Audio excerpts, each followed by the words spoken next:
हैं। नंबर्स पर बातचीत करने के लिए कंपनी की मैनेजमेंट हमारे साथ मौजूद रहेगी। दरअसल दूसरी तिमाही में जो कंपनी की आय है वो 8%, मुनाफा 16% घटा है। एबिटा पर भी 10% का दबाव रहा है। मार्जिन 30 बेसिस पॉइंट कम होकर आए हैं इस क्वार्टर में।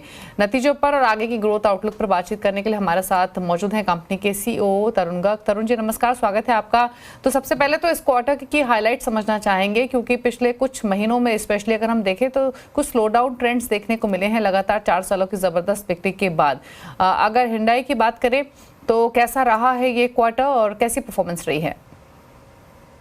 अगर आप देखते हैं इस क्वार्टर को तो पहले हम H1 की बात करते हैं जो फाइनेंशियल ईयर 24-25 का है। एबिटा मार्जिन हमारा 13.1%, 13.1% हुआ है, जो पिछले साल अगर आप H1 से कंपेयर करते हैं वो 12.6% था। तो ये दिखाता है कि जो नॉर्मली ये कहा जा रहा है कि भाई ये साल जो है टफ है ऑटो इंडस्ट्री के लिए, उसके बावजूद भी हम अपने एबिटा मार्जिन को बढ़ा पाए हैं H1 में। ये एक बहुत अच्छी बात है। और इवन आप अगर Q2 को भी देखते हैं तो जो एबिटा है लगभग 12.8% का एबिटा, एक बहुत ही अच्छा एबिटा है। अगर आप कंपेयर करते हैं पीयर्स से, इंडस्ट्री एक्सपेक्टेशन से या ग्लोबल से भी, तो एक बहुत अच्छा एबिटा है। और लेकिन जब आप लास्ट ईयर से कंपेयर करते हैं तो मामूली सा आपको गिरावट दिखेगी। पर मेरा यह मानना है कि जिस तरह की अगर जुलाई से सितंबर की बात करें, चाहे वो because of the heat waves in the country या फ्लड्स की वजह से जो थोड़ा वॉल्यूम में इफेक्ट हुआ, या जियोपॉलिटिकल सिचुएशन की वजह से, रेड सी क्राइसिस की वजह से थोड़ा सा एक्सपोर्ट्स में मिडल ईस्ट को स्पेशली फर्क पड़ा, उसके बावजूद भी हम लोग अपनी प्रीमियमाइजेशन, कॉस्ट कटिंग और जो हमारे जो इनिशिएटिव्स थे उससे हम अपनी परफॉर्मेंस को काफी हद तक एक अच्छी परफॉर्मेंस के रूप में पा पाए हैं। अच्छा तरुण जी, अगर हम मार्जिन्स की बात करें तो हिंडाई के लिए जो ऑपरेटिंग मार्जिन्स हैं वो हाईएस्ट रहे हैं अपने सेगमेंट में। तो क्या आउटलुक मार्जिन्स पर बन रहा है? आप कॉम्पिटिटिव इंडस्ट्री क्योंकि हो चली है, एसयूवीज आपके लिए मेजर रेवेन्यू जनरेटर है जहां पर कंपटीशन काफ़ी इंक्रीज हुआ है हाल फिलहाल में, तो ऐसे माहौल में क्या अपने मार्जिन्स को आप मेंटेन कर पाएंगे? हर साल जब हमारा एसयूवी कंट्रीब्यूशन एक नई ऊंचाई छूता है तो हमसे पूछा जाता है कि क्या ये पीक आ गया है, लेकिन ऐसा नहीं होता। पिछले साल हम 60% पे थे एसयूवी कंट्रीब्यूशन पे, इस साल ऑलरेडी हम 68% पे पहुंच चुके हैं। इनफैक्ट सितंबर महीने में हम 70% पे पहुंच गए थे। अभी हमने एल्काजार फेसलिफ्ट लॉन्च किया है जिसका बहुत अच्छा रिस्पॉन्स मिल रहा है। एक्स्टर में डुअल सिलेंडर सीएनजी लॉन्च किया है जिससे हमारा सीएनजी का पेनिट्रेशन अक्टूबर महीने में 28% पहुंच गया है, जो कि पहले लगभग 17% होता था। आगे जाके हम क्रेटा ईवी भी लॉन्च करने वाले हैं। तो ये सब चीजें जो हैं ये एक भविष्य के प्रति हमारी स्ट्रांग स्ट्रेटेजी को दर्शाती हैं।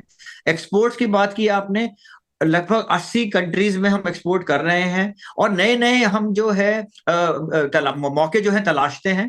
अभी हमने साउथ अफ्रीका में एक्स्टर को लॉन्च किया है। आगे जाके हम देखेंगे कि किस तरह से हम एक्स्टर का एक्सपोर्ट बढ़ा सकते हैं। एल्काजार का फेसलिफ्ट भी अब हम आगे एक्सपोर्ट्स में देखेंगे। तो इन सब चीजों से कुछ जो लीवर्स हैं हमारे वो मिलते रहेंगे।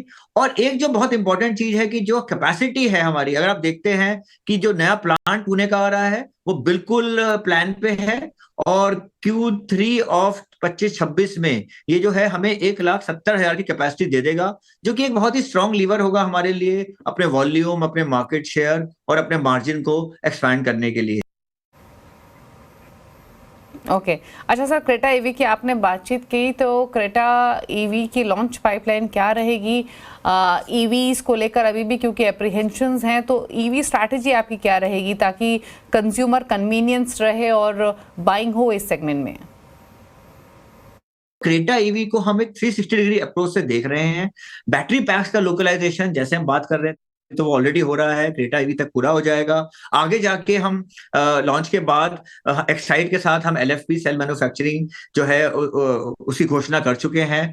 हम पावर इलेक्ट्रॉनिक्स और ड्राइव ट्रेन की भी लोकलाइजेशन देख रहे हैं। चार्जिंग इंफ्रास्ट्रक्चर की बात की तो लगभग 1100 चार्जिंग पॉइंट हमारे Q1 अगले साल के पहली तो तिमाही है उसमें हमारे तैयार हो जाएंगे। हम डीसी चार्जिंग पे बहुत ज्यादा फोकस कर रहे हैं। हमने जो स्टडी की उसमें पाया कि लगभग 85% कस्टमर जो हैं हमारे आयोनिक मैकेनिक के भी वो घर पे या ऑफिस में चार्ज करते हैं, लेकिन जब वो हाईवेज पे जाते हैं तो उनके मन में थोड़ी सी जो होती है वो घबराहट होती है। तो हमने बहुत ही प्रोमिनेंट लोकेशंस पे 17 जो है फास्ट चार्जिंग स्टेशन बना दिए हैं ऑलरेडी। हम इनको और बढ़ाएंगे।